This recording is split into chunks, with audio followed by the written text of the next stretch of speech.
Hello বন্ধুরা, কেমন আছো? নিশ্চয়ই ভালো আছো। আজকে আবার একটা রান্না দেখাতে চলে আসলাম। এটা বলো তো কি মাছ? এটা হচ্ছে রুই মাছ। রুই মাছ দিয়ে মুগ ডাল রান্না করছি। তোমরা খাও তো? অবশ্যই খাও।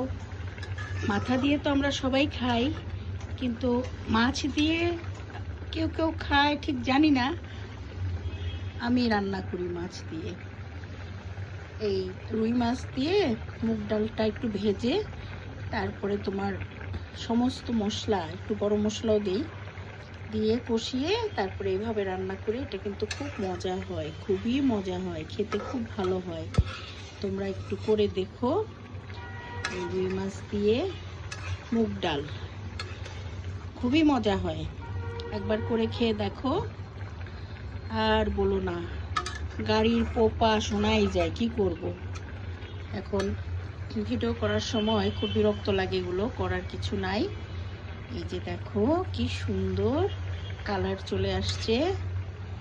আজকে এটা দিয়ে তো আমরা খাবো। এছাড়াও আমি অনেক রকমের তরকারি রান্না করতেছি, ওগুলো ভিডিও করব, দেখাবো। ভালো থেকো সবাই, আমার জন্য দোয়া করো, পাশে থেকো। ইনশাল্লাহ সবাই সবাইকে ভালোবাসবো। ভালো থেকো।